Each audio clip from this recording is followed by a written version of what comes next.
justement, la télé, c'est le moment d'en parler dans le Club de l'été avec Jean-Philippe Longo, qui regarde beaucoup la télé et qui nous rappelle surtout beaucoup de souvenirs chaque jour, des pépites oubliées, des Madeleines de Proust. Et on est en 1988 à la télé aujourd'hui, Jean-Philippe. Et oui, cet été 88 commence comme une carte postale musicale avec ces deux voix au loin qui demandent: est-ce que tu viens pour les vacances?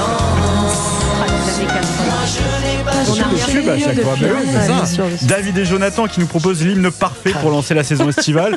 500 000 exemplaires vendus pour ce tube signé Anissa Didier Barbelivien. Exactement, oui, il a fait toutes les chansons françaises. En fait, il faut toujours répondre Didier Barbelivien quand on nous demande.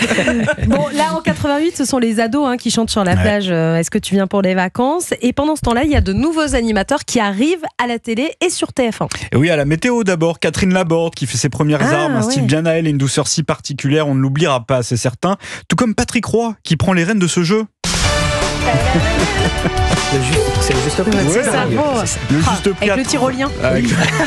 C'est la roue qu'on tourne aussi. À 36 ans, il remplace Max Meignet au juste prix et devient très vite l'un des présentateurs préférés du public.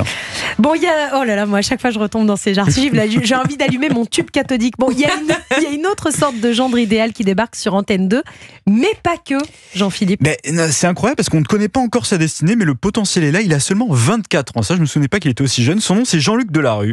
Et Antenne 2 lui confie une drôle d'émission estivale. Vous tout, la nuit est à nous. Mais quoi? Alors, en gros, il nous entraîne pendant l'été dans toutes les discothèques les plus branchées de France. C'est sympa comme boulot quand même, pendant l'été. Très bon boulot. Et c'est pas tout, parce qu'il va passer un bel été, Jean-Luc Delarue, puisqu'on le retrouve aussi sur M6, où il présente l'élection de Miss Hockey Magazine. Mais non. Faut démarrer quelque part. Mais alors donc à l'époque on pouvait être sur France 2 et sur M6. C'est ça qui est incroyable. Voilà, il était sur les deux chaînes. Et donc cette élection, elle va être aussi incroyable parce que cette année-là, la gagnante, elle est toute jeune, elle a 14 ans, elle s'appelle Flavie Lecanu. Et quelques années plus tard, elle fera de la télé sous le nom de Flavie Flamand. Et notamment une émission qui s'appellera Star à domicile, produite par un certain Jean-Luc Delarue. Mais la boucle est bouclée. Voilà. On dirait le scénario. J'ai trop lu les livres de Franck. Mes petites enquêtes. Enquêteur Longo continue l'événement sur TF1 à l'été 1988. C'est le lancement de la toute première saga de l'été. C'est la première fois que TF1 se lance dans le genre. C'est le Vent des moissons, porté par Annie Girardot et Jacques Dufilot.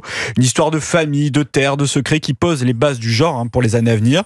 Mais donc, on en parlait tout à l'heure, en 1988, c'est une autre série qui captive les Français. Ça a dit aussi manifestement. Le long du grand Pacifique, les vagues dans l'eau, le défi le temps. Oh là là, mais c'est incroyable. Donc, Côte Ouest, on l'aura deviné.